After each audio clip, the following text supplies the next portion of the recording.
ഏറ്റവും കാരുണ്യമുള്ള റബ്ബ് സുബ്ഹാനഹു വ തആല അവൻ്റെ കാരുണ്യത്തിൻ്റെയും ഹുദയുടെയും ഗ്രന്ഥമായ വിശുദ്ധ ഖുർആനിൽ ഒട്ടേറെ സ്ഥലങ്ങളിൽ സത്യവിശ്വാസികളെ എന്ന് വിളിച്ചുകൊണ്ടുള്ള അഭിസംബോധനകൾ കാണാം.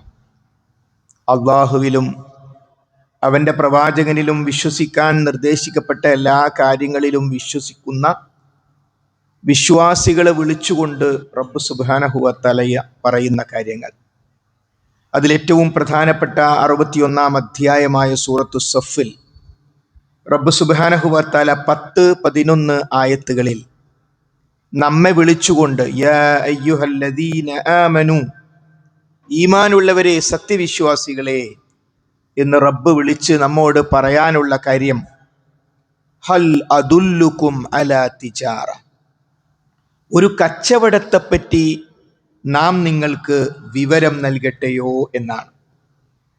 എന്താണ് റബ്ബ് സുബ്ഹാനഹു വ തആല അറിയിച്ചു തരുന്ന ആ കച്ചവടത്തിൻ്റെ പ്രത്യേകത? തുൻജീകും മിൻ അദാബിൻ അലീം, മനുഷ്യൻ്റെ ആത്യന്തികമായ ലക്ഷ്യം ഈ പ്രപഞ്ചത്തെ മുഴുവനും സൃഷ്ടിച്ച് സംവിധാനിക്കുന്ന റബ്ബ് സുബ്ഹാനഹു വ തആലക്ക് സാധ്യമാണോ എന്ന കാര്യത്തിൽ ആർക്കും തർക്കമില്ലാത്ത നരകത്തിൽ നിന്നും നിങ്ങൾ രക്ഷപ്പെടുന്ന ഒരു കച്ചവടം. കച്ചവടം എന്ന് കേൾക്കുമ്പോൾ മനുഷ്യർക്ക് വല്ലാത്ത താല്പര്യമാണ്. ഒരു കച്ചവടം ഇവിടെ ആരംഭിക്കാൻ പോകുന്നു, അതിൽ ഇത്രയാണ് ഷെയർ, അതിൽ ഇങ്ങനെയാണ് ലാഭം. ആ കമ്പനി ലോകത്തിൻ്റെ വ്യത്യസ്ത ഭാഗങ്ങളിൽ ഇപ്പോൾ നടന്നുകൊണ്ടിരിക്കുന്നു. അതിൽ ഷെയർ എടുത്ത ഒരാൾക്ക്, ഈ അടുത്തുള്ള ഒരാൾക്ക് ഓരോ മാസവും 52,000 രൂപ വീതം അയാളുടെ അക്കൗണ്ടിലേക്ക് വന്നുകൊണ്ടിരിക്കുന്നു. 300 ആളുകൾക്ക് മാത്രമേ ഷെയർ ചേരാൻ അവസരമുള്ളൂ. ഒരു ഷെയറിന് 6 ലക്ഷമാണ് എന്നൊരു വിവരം കിട്ടിയാൽ 5 പൈസ കയ്യിലില്ലാത്തവനും ഇറങ്ങിത്തിരിക്കും, എങ്ങനെയെങ്കിലും അതിൽ ഷെയർ എടുക്കണം. കാരണം ഹലാലായ രൂപത്തിലാണ്, ലാഭം ഉണ്ട് എന്ന കാര്യത്തിൽ ഇപ്പോൾ തർക്കവും ഇല്ല. അപ്പോൾ ആളുകൾക്ക് വല്ലാത്ത താല്പര്യമാണ് ലാഭം, അതും ഹലാലായ മാർഗത്തിൽ. സത്യവിശ്വാസികൾ അങ്ങനെയാണല്ലോ ലാഭം കൊയ്യേണ്ടത്. അപ്പോൾ കച്ചവടത്തെക്കുറിച്ചുള്ള മനുഷ്യരുടെ മനോഗതം അറിയുന്ന റബ്ബ് ആ കച്ചവടം തന്നെ ഉദാഹരണമായെടുത്തു. ഹൽ അദുല്ലുക്കും അലാ തിജാറ, ഒരു കച്ചവടത്തെപ്പറ്റി നാം നിങ്ങൾക്ക് അറിയിച്ചു തരട്ടെയോ? ആ കച്ചവടത്തിൻ്റെ പ്രത്യേകത, ആ കച്ചവടത്തിൽ നമ്മൾ ഏർപ്പെട്ടാൽ തുൻജീകും മിൻ അദാബിൻ അലീം, വേദനാജനകമായ നരകശിക്ഷയിൽ നിന്നും രക്ഷപ്പെടുന്ന കച്ചവടം. എന്നിട്ട് അല്ലാഹു സുബ്ഹാനഹു വ തആല ആ കച്ചവടത്തിൽ ശ്രദ്ധിക്കേണ്ടുന്ന കാര്യങ്ങൾ, ആ കച്ചവടത്തിൽ നമ്മൾ പങ്കെടുക്കണമെങ്കിൽ നമ്മുടെ അടുത്തുള്ള മൂലധനം എന്തൊക്കെ എന്ന് വിശദീകരിക്കുന്നു. 1, തുഅ്മിനൂന ബില്ലാഹ്, നിങ്ങൾ അല്ലാഹുവിൽ വിശ്വസിക്കുക. ആയത്തിന്റെ തുടക്കം എന്താ? യാ അയ്യുഹല്ലദീന ആമനു, ഈമാനുള്ളവരെ എന്ന് പറഞ്ഞുകൊണ്ടാണ് 10 അധ്യായത്തിന്റെ ആയത്തിന്റെ തുടക്കം തന്നെ. വിശ്വസിച്ചവരോട് പറയുന്നു നിങ്ങൾ അല്ലാഹുവിൽ വിശ്വസിക്കണം, അഥവാ ഒരു തട്ടിയുണർത്തൽ. ഈമാനുണ്ട്, ഒക്കെ ശരി തന്നെ, എന്നാൽ ഒന്നുകൂടി നിങ്ങൾ അല്ലാഹുവിൽ വിശ്വസിക്കേണ്ട വിധം വിശ്വസിക്കണം. വറസൂലിഹി, അവൻ്റെ പ്രവാചകനിലും നിങ്ങൾ വിശ്വസിക്കണം. അപ്പോൾ അല്ലാഹുവിലും അവൻ്റെ പ്രവാചകനിലും നിങ്ങൾ വിശ്വസിക്കണം.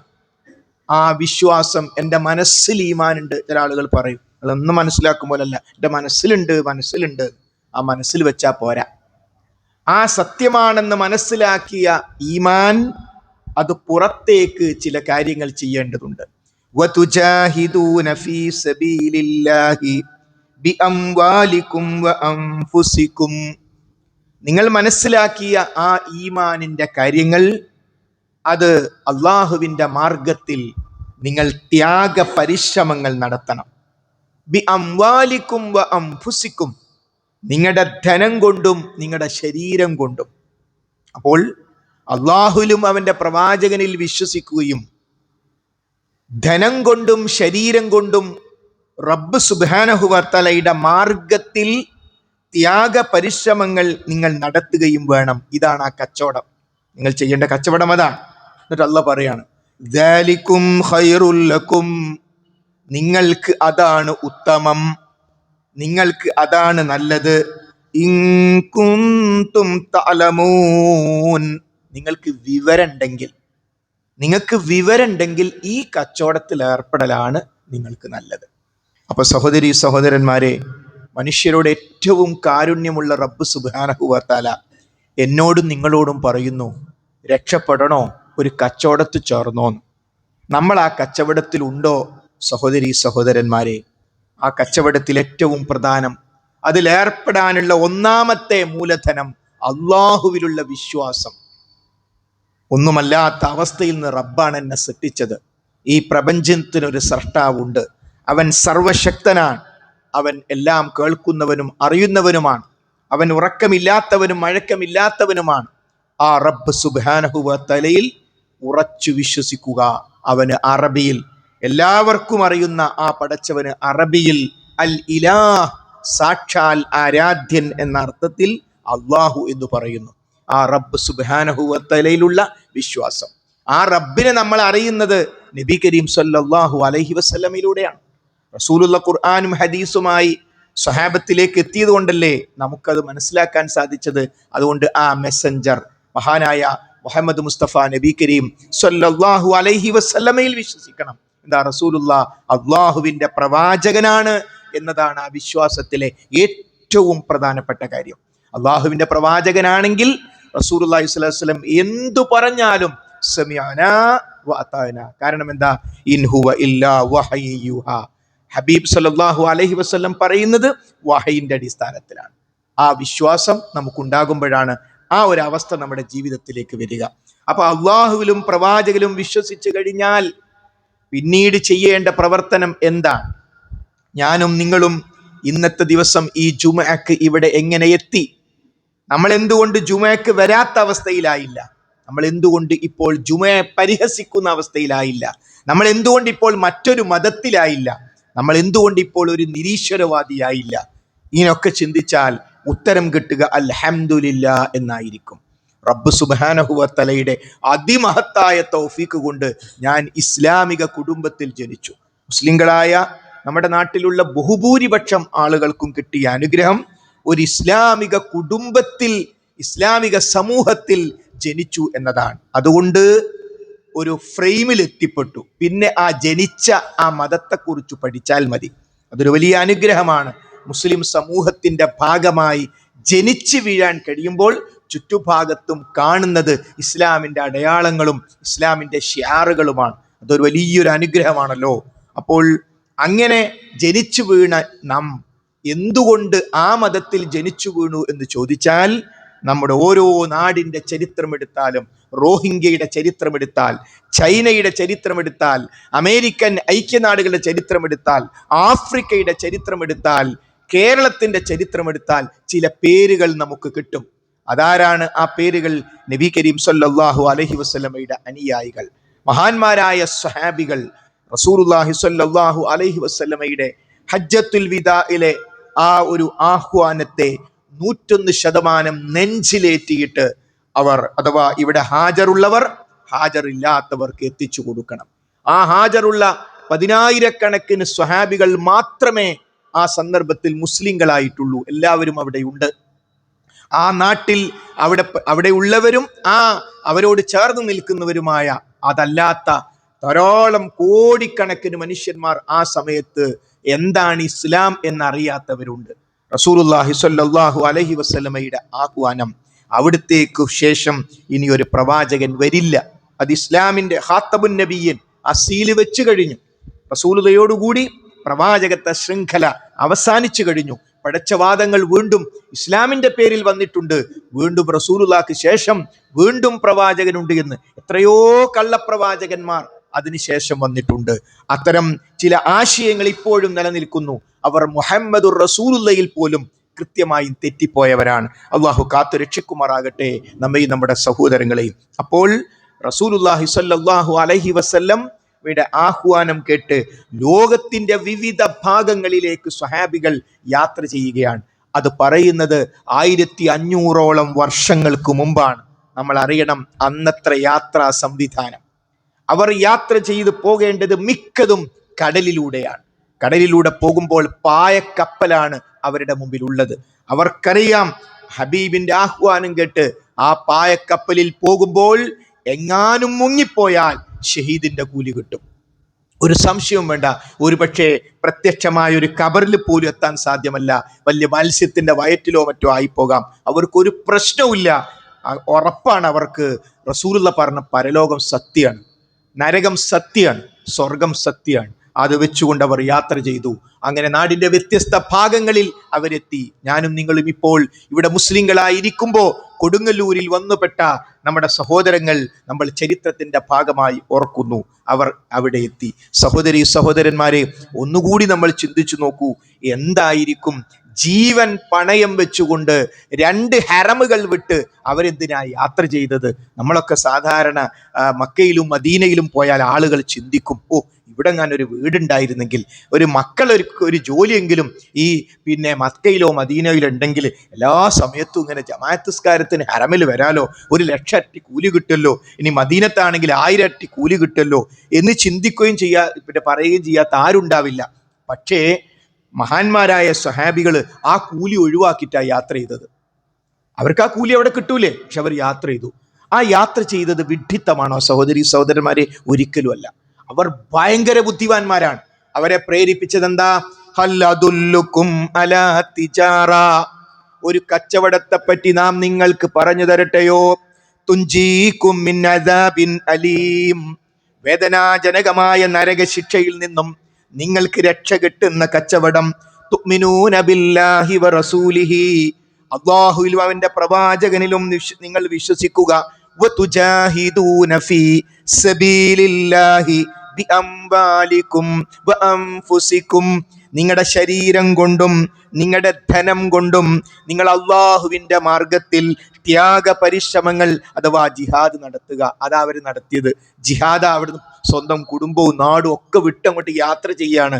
എന്നിട്ട് യാത്ര ചെയ്ത് മറ്റൊരു സ്ഥലത്തേക്ക് എത്തിപ്പെടുന്നു. എന്തിന്? ഒരു ബിസിനസ്സിന് വേണ്ടി. നമ്മൾ കടൽ കടന്ന് പോകുന്നുണ്ട് ഗൾഫുകളിലേക്ക്, ബിസിനസ്സിന് വേണ്ടി, ഹലാലാണ്, നമുക്ക് നന്നായി ജീവിക്കാൻ വേണ്ടി. അവർ ഇങ്ങോട്ടൊരു യാത്ര ചെയ്തു. അത് അവരുടെ ഭൗതികമായ കാര്യങ്ങൾക്ക് വേണ്ടി ആയിരുന്നില്ല, മറിച്ച് നരകത്തിൽ നിന്ന് രക്ഷപ്പെടുക എന്ന ആത്യന്തികമായ ലക്ഷ്യം നേടിയെടുക്കാൻ വേണ്ടി, സ്വർഗപ്രവേശനത്തിന് വേണ്ടിയുള്ള യാത്രയായിരുന്നു.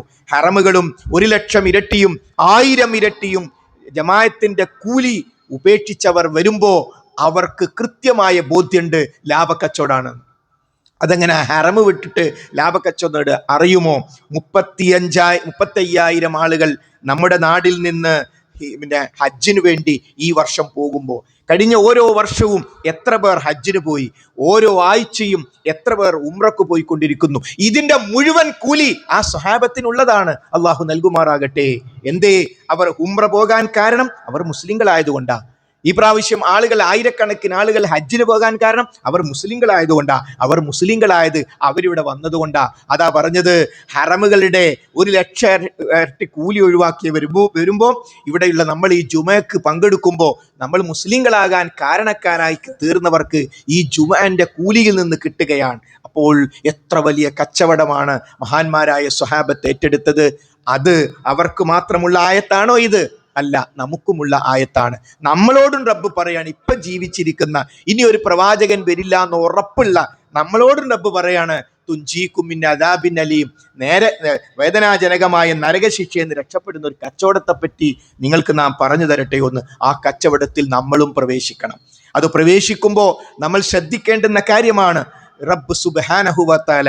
ആ റബ്ബ് സുബ്ഹാനഹു വ തആലയുടെ വിശ്വാസവും റസൂലുള്ളാഹിയുടെ വിശ്വാസവും ഉറപ്പിച്ചു കഴിഞ്ഞാൽ പിന്നീട് നമുക്ക് കിട്ടിയ ഈ നിധി, നമുക്ക് കിട്ടിയ ഈ സ്വർഗമാർഗം, ആ സ്വർഗമാർഗം ഒരിക്കലും പിടിച്ചു വെക്കാൻ പാടില്ല. അത് മറ്റുള്ളവരിലേക്ക് കൊടുക്കണം. അതാണ് സ്വഹാബ കിറാം ചെയ്ത ഏറ്റവും മഹത്തായ പ്രവർത്തനം. കാരണം ഇനി റസൂലുള്ളയും വരില്ല, റസൂലുള്ള പ്രവാചകന്മാരുടെ ഭാഗമായ സ്വഹാബത്തും ഇനി വരില്ല. എങ്കിൽ ഈ ദീൻ മറ്റുള്ളവരിലേക്ക് എങ്ങനെ എത്തും?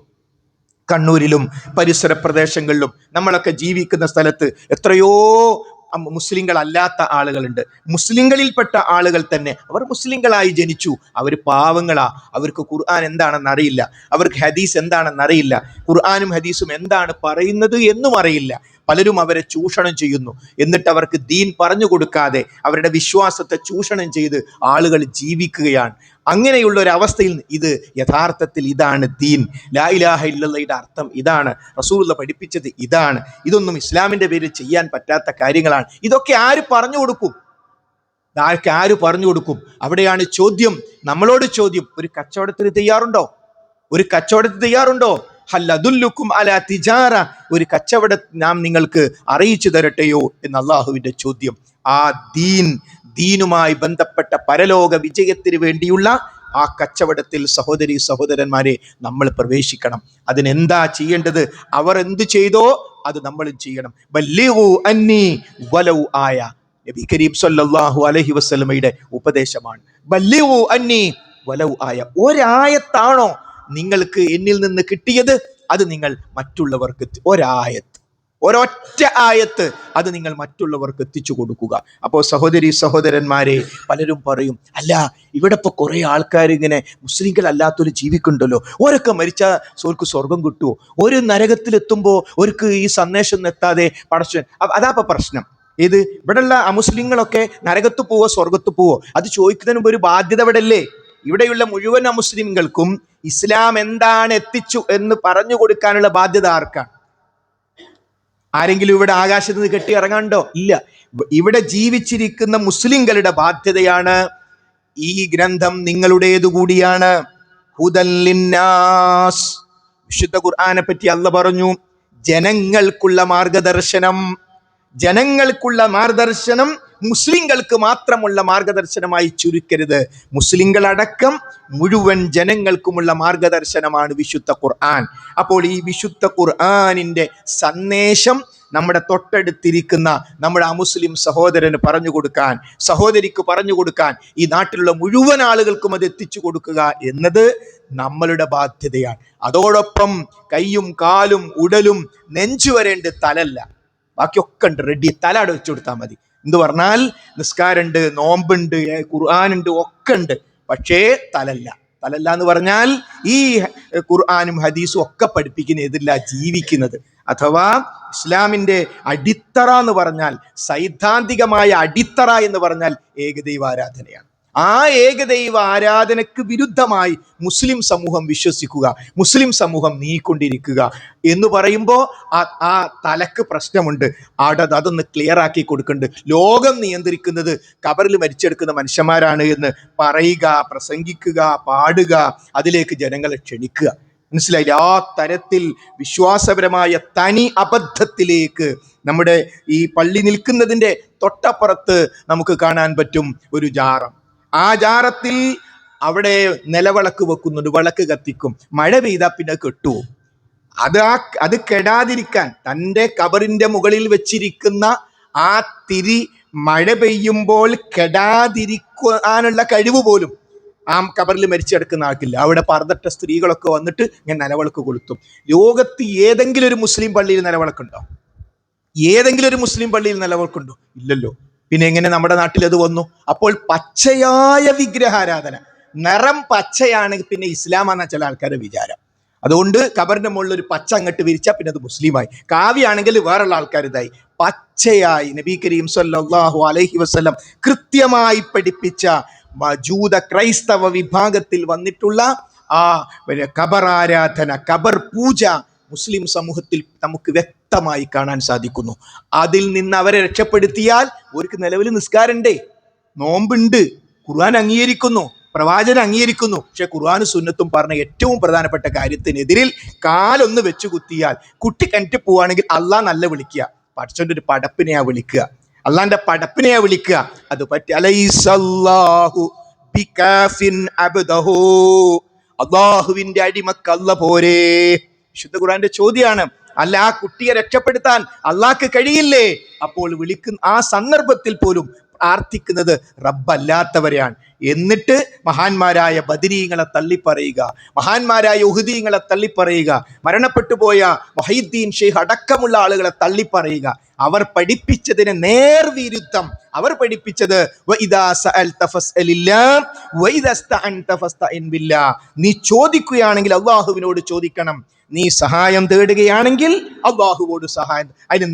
അത് പഠിപ്പിച്ച മഹാന്മാരായ ബദരീങ്ങളെ തള്ളിപ്പറഞ്ഞുകൊണ്ട് അപമാനിച്ചുകൊണ്ട് ബദരീങ്ങളെ കാക്കണേ, അതോടുകൂടി അവന്റെ ലായിലായത് തെറ്റി. ബദരീങ്ങൾ പഠിപ്പിച്ചത് റബ്ബെ കാക്കണേ എന്ന് വിളിക്കാനും അത് സമൂഹത്തെ പഠിപ്പിക്കുവാനുമാണ്. ഈ അബദ്ധത്തിൽ നിന്ന് നമ്മുടെ പ്രിയപ്പെട്ട കുടുംബക്കാരെ രക്ഷപ്പെടുത്തൽ തുഞ്ചീകും മിൻ അദാബിൻ അലീം, വേദനാജനകമായ നരകശിക്ഷയിൽ നിന്നും നിങ്ങളെ രക്ഷപ്പെടുത്തുന്ന ഒരു കച്ചവടത്തെ പറ്റി നാം നിങ്ങൾക്ക് വിവരം തരട്ടെയോ? റബ്ബിന്റെ ചോദ്യമാണ്. അതുകൊണ്ട് സഹോദരങ്ങളെ, ആ കച്ചവടത്തിൽ പ്രവേശിക്കണം നമ്മളെല്ലാവരും. എന്താണോ റസൂലുള്ളാഹിയും സഹാബത്തും ഇവിടെ ചെയ്ത പ്രവർത്തനം, ആ പ്രവർത്തനം ചെയ്താൽ നമ്മുടെ നിത്യ ജോലിയുമായി ബന്ധപ്പെട്ട കാര്യത്തിൽ ഒരു പ്രശ്നവുമില്ല. നമുക്ക് നമ്മുടെ ജീവിതവുമായി ബന്ധപ്പെട്ട നമ്മുടെ കച്ചവടമായിട്ട് പോകാം, നമ്മുടെ ജോലിയായിട്ട് പോകാം, നമ്മുടെ സ്കൂളുമായിട്ട് പോകാം. അതിനൊന്നും ഒരു തടസ്സവുമില്ല. അതൊക്കെ ചെയ്യുമ്പോഴും നമുക്ക് ഏറ്റവും മുഖ്യമായൊരു പ്രവർത്തനമുണ്ട്. അതാണ് ലുക്മാൻ അലൈഹിസ്സലാം പൊന്നുമോനെ വിളിച്ചുകൊണ്ട് പറഞ്ഞത്, യാ ബുനയ്യ, എൻ്റെ പ്രിയപ്പെട്ട മകനെ, ലാ തുശ്രിക് ബില്ലാഹ്, നീ അല്ലാഹുവിൽ പങ്കു ചേർക്കരുത് എന്ന് ലുക്മാൻ അലൈഹിസ്സലാം മോനോട് അത് തന്നെയാണ് വാപ്പ മോനോട് പറഞ്ഞതാണെങ്കിൽ ഇനി മോൻ വാപ്പനോട് പറഞ്ഞത്. മഹാനായ ഇബ്രാഹിം നബി അലൈഹിസ്സലാം പറഞ്ഞു, യാ അബത്തി, എൻ്റെ പൊന്നു പിതാവേ, എൻ്റെ പ്രിയപ്പെട്ട പിതാവേ എന്ന്, ഇന്നി അഖാഫു അൻ യമസ്സക അദാബും മിനർ റഹ്മാൻ, റഹ്മാന്റെ അടുത്തുള്ള ശിക്ഷ അങ്ങേക്ക് വരുമോ എന്ന് എനിക്ക് പേടിയാകുന്നുപ്പാ. അതുകൊണ്ട് എനിക്ക് വന്ന സന്ദേശം നിങ്ങൾ സ്വീകരിക്കണം, നിങ്ങൾ പടച്ചോനല്ലാത്തവരെ ആരാധിക്കരുത് എന്ന് വിഗ്രഹാരാധകനായ ആസറിനോട് ഖുർആൻ പേരെടുത്തു പറഞ്ഞു. ആസർ, ഇബ്രാഹിം നബി അലൈഹിസ്സലാമിന്റെ പിതാവിനോട് ഇബ്രാഹിം നബി അലൈഹിസ്സലാം പറഞ്ഞ കാര്യമാണത്. അതുകൊണ്ട് സഹോദരങ്ങളെ, നമ്മുടെ ചുറ്റുഭാഗത്തുള്ള പാവങ്ങളായ കുറെ മനുഷ്യന്മാരുണ്ട്, അവർക്കറിയില്ല വിഗ്രഹാരാധന പാടില്ല എന്ന്. അതിന്റെ തകരാറെന്താണെന്ന് അവർക്കറിയില്ല. നമ്മൾ അങ്ങോട്ടൊന്നും പോലൊക്കെ തെറ്റാത്ത അത് പറഞ്ഞെടുക്കാൻ ആരാ ഇവിടെ ഉള്ളത്? ഒരു പ്രവാചകൻ ഇറങ്ങി വരുമോ? ഇല്ല. നമ്മുടെ വിശ്വാസത്തിന്റെ ഭാഗമാണ് എങ്കിൽ അതാര് അപ്പൊ നമ്മൾ വിചാരിക്കും, നിങ്ങൾ എന്തായി പറയുന്നത്? നമ്മളിവിടെ ജുമയ്ക്ക് വന്നതാ, നമ്മളോട് ഇങ്ങനത്തെ പറയാം എന്താ കാര്യം? നമുക്കൊക്കെ കാര്യമുണ്ട്, നമുക്കൊക്കെയുണ്ട്. കൂട്ടായി നമ്മൾ നിന്നാൽ നമ്മുടെ ഓരോ പ്രദേശത്തുമുള്ള ഈ കാര്യങ്ങൾ മനസ്സിലാക്കിയ മുസ്ലിമീങ്ങൾ കൂടിയിരിക്കുക. നമ്മൾ മുസ്ലിമീങ്ങളാണ് സഹോദരങ്ങളെ. ഈ ചുറ്റുഭാഗത്തുള്ള എത്രയോ ആളുകളുണ്ട്. അപ്പൊ പലർക്കും ഖുർആൻ പരിഭാഷ തന്നെ കൊടുക്കാൻ പറ്റും. ഖുർആൻ പരിഭാഷ അവർക്ക് ചോദിച്ചാൽ നമ്മൾ ഇത് കിട്ടൂല എന്ന് വിചാരിച്ചിരിക്കുന്ന ആൾക്കാരുണ്ട്. അതെന്തോ ചോദിക്കുന്നെന്തോ അപമര്യാദയായി പോവും. ഓരോ ഖുർആൻ അവർക്ക് മാത്രമല്ല, നമ്മൾ ചോദിക്കാൻ പറ്റൂല. നമുക്കൊക്കെ വായിക്കാൻ പറ്റും എന്ന് പറഞ്ഞാൽ അവർക്ക് അത്ഭുതമായിരിക്കും. അത്ഭുതത്തോടു കൂടി അങ്ങനെ കാണുന്ന ആൾക്കാരുണ്ട്. അവർക്ക് വിശുദ്ധ ഖുർആന്റെ പരിഭാഷ കൊടുക്കാം. ശ്രദ്ധിക്കണം, വൃത്തിയുള്ള സ്ഥലത്തെ വെക്കാവൂ എന്നൊക്കെ പറഞ്ഞുകൊണ്ട് വിശുദ്ധ ഖുർആന്റെ പരിഭാഷ കൊടുക്കാം. റസൂലുള്ളാഹി സ്വല്ലല്ലാഹു അലൈഹി വസല്ലം മാത്രമായിരുന്നു മുസ്ലിമായി ഉണ്ടായിരുന്നത്. ഒരു മുസ്ലിമിന് വേറൊരാൾക്ക് ഖുർആൻ കൊടുക്കാൻ പറ്റില്ലെങ്കിൽ അബൂബക്കർ സിദ്ദീഖ് മുസ്ലിം ആവോ? അവിടുന്ന് ആദ്യം മുസ്ലിം ആയിരുന്നില്ലല്ലോ. അതുകൊണ്ട് സഹോദരങ്ങളെ, വിശുദ്ധ ഖുർആന്റെ പരിഭാഷ, ഇനി ആ ഖുർആനിൽ പറഞ്ഞ കാര്യങ്ങൾ വൃത്തിയായി ഒരു ലഘുലേഖയാക്കി, ഒരു CD ആക്കി, ഒരു ലിങ്കാക്കി മാറ്റുന്നു. നമ്മൾ നമ്മുടെ സഹോദരങ്ങൾക്ക് കേൾക്കാനും അറിയാനും അവർക്കെല്ലാം വരാൻ പോകുന്ന വിശാലമായ പരിപാടികൾ സംഘടിപ്പിക്കുന്നു. അവിടെ ഇസ്ലാമിനെ പരിചയപ്പെടുത്തുന്നു. ആ പരിപാടിയുടെ ഭാഗമായി ആയിരക്കണക്കിന് വീടുകളിൽ കയറി ഇങ്ങനെ ഒരു പരിപാടി ഉണ്ട്, നിങ്ങൾ അവിടെ വരണം. അങ്ങനെ പല രൂപത്തിൽ നിങ്ങൾക്ക് വരാൻ പ്രയാസമല്ലേ, ഇത്ര മണിക്ക് ലൈവ് തുടങ്ങും, നിങ്ങളത് കേൾക്കണം. ഞാൻ പറയുന്നു, അല്ലാഹു സുബ്ഹാനഹു വ തആല കഴിയാത്ത ഒരു കാര്യവും കൽപ്പിച്ചിട്ടില്ല. ലാ യുകല്ലിഫുല്ലാഹു നഫ്സൻ, അല്ലാഹു സുബ്ഹാനഹു വ തആല ഒരു നഫ്സിനും അതിന് കഴിയാത്ത കാര്യം കൽപ്പിച്ചിട്ടേയില്ല. അതുകൊണ്ട് ഈ കച്ചവടത്തിൽ നമ്മൾ പ്രവേശിക്കണം. നമ്മുടെ അയൽവാസികൾ ഇസ്ലാമിനെ കുറിച്ച് അറിയാത്തവരുണ്ടെങ്കിൽ അതിൻ്റെ ഉത്തരവാദിത്വം നമുക്കുണ്ട്. നമ്മൾ ജീവിക്കുന്ന നാട്ടിൽ ഇസ്ലാമിനെ കുറിച്ച് അറിയാത്തവരുണ്ടെങ്കിൽ നാളെ പരലോകത്ത് പ്രതികൾ നമ്മളായിരിക്കും. എന്നാൽ ആ ദൗത്യം നിർവഹിക്കാനാകട്ടെ ഏറ്റവും നല്ല സംവിധാനം ഭരണഘടന പറയാണ്, നിങ്ങൾ സംഘടിച്ചോളൂ, മതപ്രബോധനത്തിന് വേണ്ടി സംഘടിച്ചോളൂ. പള്ളികൾ ഉണ്ടാക്കിക്കോളൂ, മദർസ ഉണ്ടാക്കിക്കോളൂ, പരിപാടി സംഘടിപ്പിച്ചോളൂ. ഇവിടെ നടക്കുന്ന ഇസ്ലാമിക പ്രബോധനങ്ങളുടെ ആ വലിയ പരിപാടിയുടെ പെർമിഷൻ ആരാ തരുന്നത്? ഭരണഘടന പ്രകാരം തൊട്ടടുത്ത പോലീസ് സ്റ്റേഷനാണ് കിട്ടുന്നത്. അതാ നമ്മുടെ നാട്. അത്രയും സൗകര്യം ദഅവത്തിന് വേണ്ടി നമ്മുടെ മുമ്പിലുണ്ട്. അതുകൊണ്ട് സഹോദരി സഹോദരന്മാരെ, നമുക്ക് കിട്ടിയ ഈ വെളിച്ചത്തിന്റെ വില നമ്മൾ തന്നെ അറിയാനും അത് കാരണമായി തീരും. അതുകൊണ്ട് റബ്ബ് സുബ്ഹാനഹു വ തആല നമുക്ക് നൽകിയിട്ടുള്ള ഈ സന്ദേശത്തെ നമ്മുടെ ഇതേ മനസ്ഥിതിയുള്ള നമ്മുടെ ആൾക്കാരൊന്ന് കൂടിയിരുന്ന് നമ്മുടെ എല്ലാ പ്രദേശങ്ങളിലും പരിശുദ്ധ ഇസ്ലാമിന്റെ പ്രചാരണം നമ്മൾ ഏറ്റെടുത്താൽ, ഇൻ തൻസുറുല്ലാഹ യൻസുറുക്കും, നിങ്ങൾ അള്ളാഹുവിനെ സഹായിച്ചാൽ അള്ളാഹു നിങ്ങളെ സഹായിക്കും. പടച്ചോനെ സഹായിക്കുക എന്ന് പറഞ്ഞാൽ പടച്ചോന് വസ്ത്രവും ഭക്ഷണവും ഒന്നും ആവശ്യമില്ല. അള്ളാഹിനെ സഹായിക്കുക എന്ന് പറഞ്ഞാൽ അള്ളാഹിന്റെ അടിമകൾ സ്വർഗം കിട്ടാൻ വേണ്ടി പ്രവർത്തിക്കലാണ് അള്ളാഹിനെ സഹായിക്കൽ. അതുകൊണ്ട് ആ ദൗത്യം മനസ്സിലാക്കി അള്ളാഹു സുബ്ഹാനഹു വ തആല പറഞ്ഞിട്ടുള്ള ഈ ആഹ്വാനത്തെ നെഞ്ചിലേറ്റുന്ന വിശ്വാസിനികളിൽ റബ്ബ് സുബ്ഹാനഹു വ തആല നമ്മെ ഏവരെയും ഉൾപ്പെടുത്തി അനുഗ്രഹിക്കുമാറാകട്ടെ.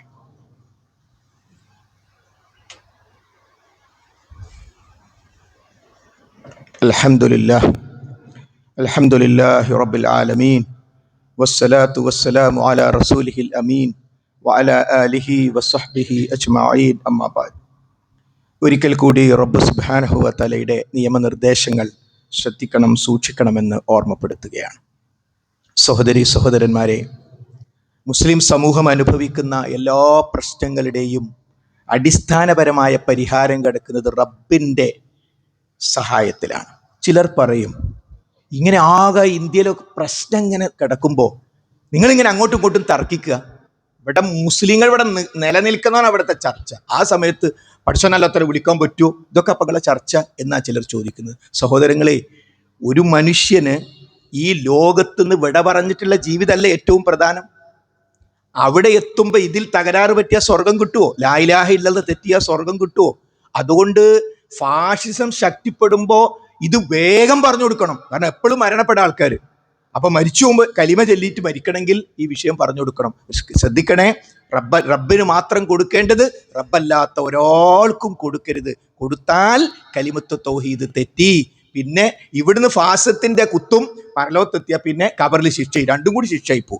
അതുകൊണ്ട് അവിടെ എത്തുമ്പോൾ രക്ഷപ്പെടാൻ ഇസ്ലാം എന്താണെന്ന് മനസ്സിലായി. അതുകൊണ്ട് ഫാഷിസം ശക്തിപ്പെടുമ്പോൾ യഥാർത്ഥ ഇസ്ലാമിന്റെ പ്രബോധനം ശക്തിപ്പെടുത്തല്ലേ വേണ്ടത്, വേഗത കൂട്ടുകയല്ലേ സഹോദരി സഹോദരന്മാരെ യഥാർത്ഥത്തിൽ വേണ്ടത്.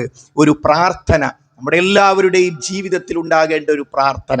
അതൊരു പക്ഷേ നമ്മളൊന്ന് ശ്രദ്ധിച്ച സദസ്സെന്ന് ഈ ഖുതുബക്ക് കേട്ടുകൊണ്ടിരിക്കുമ്പോൾ തന്നെ നമുക്ക് പഠിക്കാൻ പറ്റുന്ന അത്രയും ലളിതമായ ഒരു പ്രാർത്ഥന. ഈ പ്രാർത്ഥനയുടെ പ്രത്യേകത, ഹബീബായ നബി കരീം സല്ലല്ലാഹു അലൈഹി വസല്ലം എല്ലാ ദിവസവും രാവിലെയും വൈകുന്നേരവും ഇത് പ്രാർത്ഥിച്ചിരുന്നു. ഇത് റസൂൽ ഒഴിവാക്കിയിട്ടില്ല. അദ്കാറു സ്വബാഹിൽ, അദ്കാറുൽ മസായിൽ നമുക്ക് കൃത്യമായി കാണാൻ പറ്റുന്ന ഒരു പ്രാർത്ഥനയാണ്. നബി കരീം സല്ലല്ലാഹു അലൈഹി വസല്ലം പറയുകയാണ്, അല്ലാഹുമ്മ ആഫിനി ഫീ ബദനി. അല്ലാഹുമ്മ നമുക്ക് എല്ലാവർക്കും അറിയാം, ആഫിയത്ത്, നമ്മളെല്ലാവരും ആഫിയത്തിന് വേണ്ടി പ്രാർത്ഥിക്കണം എന്ന് പറയാത്ത ആരും ഉണ്ടാവില്ല. അല്ലാഹുമ്മ ആഫിനി, അത് പ്രത്യേകിച്ച് കാണാതെ പഠിക്കാനില്ലല്ലോ. ഫീ ബദനി, ബദൻ എന്ന് പറഞ്ഞാൽ ശരീരം. അല്ലാഹുമ്മ ആഫിനി ഫീ ബദനി, അല്ലാഹുവേ എൻ്റെ ശരീരത്തിന് നീ ആഫിയത്ത്, സൗഖ്യം നൽകണമേ. അപ്പോൾ നമ്മുടെ ശാരീരികമായി അത് ആരോഗ്യത്തോടുകൂടി നിലനിൽക്കുക എന്നത് നമ്മുടെ ഒരു ആവശ്യമാണ്. എല്ലാ ദിവസവും രാവിലെ 3 പ്രാവശ്യം റബ്ബിനോട് അത് ചോദിക്കുക. അല്ലാഹുമ്മ ആഫിനി ഫീ ബദനി, അല്ലാഹുവേ എൻ്റെ ശരീരത്തിന് നീ സൗഖ്യം നൽകണമേ. വീണ്ടും അല്ലാഹുമ്മ ആഫിനി ഫീ സംഇ, അല്ലാഹുവേ എൻ്റെ കേൾവിക്ക്, ഒരു മനുഷ്യന്റെ ഏറ്റവും പ്രധാനപ്പെട്ട 2 അവയവങ്ങളാണ് കണ്ണും കാതും. റസൂലുള്ളാഹി സ്വല്ലല്ലാഹു അലൈഹി വസല്ലം അല്ലാഹുവിന്റെ വഹി അനുസരിച്ച് പറയാണ്, ശരീരത്തിന്റെ ഭാഗല്ലേ ചെവിയും അതുപോലെ തന്നെ കണ്ണും, അത് പ്രത്യേകം എടുത്തു പറയാണ്. അല്ലാഹുമ്മ ആഫിനി ഫീ സംഇ, അല്ലാഹുവേ എൻ്റെ കേൾവിക്ക് നീ സൗഖ്യം നൽകണമേ, നീ ആഫിയത്ത് നൽകണമേ. അല്ലാഹുമ്മ ആഫിനി ഫീ ബസ്വരി, എൻ്റെ കാഴ്ചക്ക് റബ്ബേ നീ ആഫിയത്ത് നൽകണമേ. ഈ 3 കാര്യങ്ങൾ, അല്ലാഹുമ്മ ആഫിനി ഫീ ബദനി, അല്ലാഹുമ്മ ആഫിനി ഫീ സംഇ, അല്ലാഹുമ്മ ആഫിനി ഫീ ബസ്വരി, ലാ ഇലാഹ ഇല്ലാ അൻത, നീ അല്ലാതെ ആരാധ്യനില്ല. അത് തരാൻ ഈ ലോകത്തൊരാൾക്കും കഴിയില്ല. എൻ്റെ ശരീരത്തിന് ആഫിയത്ത് നൽകാൻ, മരിച്ചുപോയ ശരീരം തന്നെ മണ്ണോട് ചേർന്ന് പോയ മരിച്ചു കിടക്കുന്ന ഒരാൾക്ക് എനിക്ക് ആഫിയത്ത് തരാൻ സാധ്യമല്ല. ഇപ്പോൾ കാഴ്ചയില്ലാത്ത, കേൾവിയില്ലാത്ത ഒരു ശൈഖിനും, ഒരു മഹാനും, ഒരു വിഗ്രഹത്തിനും, ഒരു കുരിശിനും എനിക്കൊരു ചുക്കും ചെയ്യാൻ സാധ്യമല്ല. അല്ലാഹുമ്മ ലാ മാനിയ ലിമാ ഔതൈത്, അല്ലാഹുമേ നീ തടഞ്ഞതിനെ നൽകാൻ, നീ നൽകിയതിനെ തടയാൻ ലോകത്താർക്കും സാധ്യമല്ല. അവർക്ക് ആ ദുആന്റെ ഇടക്ക് തൗഹീദ് അങ്ങോട്ട് പ്രഖ്യാപിക്കുകയാണ് റസൂലുള്ളാഹി സ്വല്ലല്ലാഹു അലൈഹി വസല്ലം, ലാ ഇലാഹ ഇല്ല അൻത, നീ അല്ലാതെ ആരാധ്യനില്ല. അപ്പോൾ കാണാതെ പഠിക്കുന്നവർക്ക്, അല്പം ശ്രദ്ധയുള്ളവർക്ക് ഇപ്പോൾ തന്നെ പഠിക്കാൻ പറ്റും. 3 കാര്യങ്ങൾക്കാണ് നമ്മൾ പ്രാർത്ഥിക്കുന്നത്. അല്ലാഹുമ്മ ആഫിനി ഫീ ബദനി, അല്ലാഹുമ്മ ആഫിനി ഫീ സംഇ, അല്ലാഹുമ്മ ആഫിനി ഫീ ബസ്വരി. ബദൻ ശരീരം, സംഅ് കേൾവി, ബസർ കാഴ്ച, ഇത് 3നും അല്ലാഹുവേ നീ ആഫിയത്ത് നൽകണമേ, ലാ ഇലാഹ ഇല്ല അൻത. ഇനി 3 കാര്യത്തിന് നമുക്ക് പടച്ചവനോട് കാവല് തേടണം. അതാണ് അല്ലാഹുമ്മ ഇന്നി അഊദു ബിക, അല്ലാഹുവേ ഞാൻ നിന്നോട് കാവല് തേടുന്നു, ഞാൻ നിന്നോട് അഭയം തേടുന്നു, മിനൽ കുഫിരി, അവിശ്വാസത്തിൽ നിന്ന്. ഈമാൻ തെറ്റിപ്പോവുക കഴിഞ്ഞില്ലേ എല്ലാം. അള്ളാഹു നമ്മെ കാത്തുരക്ഷിക്കുമാറാകട്ടെ. അള്ളാഹുവേ ഈമാൻ തെറ്റിപ്പോകുന്നതിൽ നിന്നും ഞാൻ നിന്നോട് കാവല് തേടുന്നു. വൽ ഫഖരി, മറ്റുള്ളവരുടെ മുമ്പിൽ കൈനീട്ടുന്ന അവസ്ഥയിൽ നിന്നും, ദാരിദ്ര്യത്തിൽ നിന്നും റബ്ബേ ഞാൻ നിന്നോട് കാവല് തേടുന്നു. റസൂലുള്ളാഹി സ്വല്ലല്ലാഹു അലൈഹി വസല്ലം എല്ലാ ദിവസവും അവിടുന്ന് പ്രവാചകത്വം കിട്ടിയതിന് ശേഷം ഈ ദുആ അവിടത്തേക്ക് വഹി കിട്ടിയ ആ ദിവസം മുതൽ എപ്പോഴും പ്രാർത്ഥിച്ച പ്രാർത്ഥനയാണ് അല്ലാഹുമ്മ ഇന്നി അഊദു ബിക മിനൽ കുഫ്രി വൽ ഫഖർ. അല്ലാഹുവേ അവിശ്വാസത്തിൽ നിന്നും ദാരിദ്ര്യത്തിൽ നിന്നും നീ എന്നെ കാത്തുരക്ഷിക്കണമേ. വഅഊദു ബിക മിൻ അദാബിൽ ഖബർ, ഖബറിലെ അദാബിൽ നിന്നും. അത് വളരെ പ്രധാനമാണ്. മഹാനായ ഉസ്മാൻ റളിയല്ലാഹു അൻഹു ഖബർ കാണുമ്പോൾ അദ്ദേഹത്തിന് കരച്ചിൽ വരും. അപ്പൊ ആൾക്കാർ ചോദിച്ചു, അല്ല അമീറുൽ മുഅ്മിനീൻ, നിങ്ങൾ പല നരകത്തെക്കുറിച്ച് പറയുന്നതിനേക്കാളും ഗൗരവത്തിൽ ഖബറിനെ പറ്റി പറയുമ്പോഴേക്കും എത്ര വൈകാരികാവുന്നത്, എന്താ സംബന്ധിച്ചു? അവിടുന്ന് പറഞ്ഞു, നിങ്ങൾക്കറിയുമോ നമ്മുടെ ഒന്നാമത്തെ മനസ്സിൽ ഖബറാണ്. എന്നിട്ട് അവിടുന്ന് പറഞ്ഞു, അവിടെ രക്ഷപ്പെട്ട ബാക്കിയൊക്കെ രക്ഷപ്പെട്ടു. ഖബറിൽ രക്ഷപ്പെട്ട ആള് വിചാരണയിൽ എളുപ്പമുണ്ടാവും, അയാൾ സ്വർഗത്തിൽക്കാ പോവുക. ഞാൻ എൻ്റെ ഖബറിനെ പറ്റി ആലോചിച്ചിട്ടാ കരഞ്ഞു പോകുന്നത് എന്ന്. അപ്പൊ അതുകൊണ്ട് എല്ലാ ദിവസവും രാവിലെയും വൈകുന്നേരവും 3 പ്രാവശ്യം കാവല് തേടണം. വഅഊദു ബിക മിൻ അദാബിൽ ഖബർ. എന്നിട്ട് ആ ഖബറിന് രക്ഷപ്പെടാനുള്ള കാര്യം പിന്നെ പറയുന്നത്, ലാ ഇലാഹ ഇല്ലാ അൻത, അല്ലാഹുവേ നീയല്ലാതെ ഇബാദത്തിന് അർഹനായി. ഇബാദത്തിന്റെ പരിധിയിൽ എന്തൊക്കെ വരും? ദുആ, പ്രാർത്ഥന വരും, നേർച്ച വരും, വഴിപാട് വരും, പൂജ വരും, എല്ലാം അതിൽപ്പെടും. അതിനർഹൻ നീ മാത്രമാണ്, നീ മാത്രമാണ്.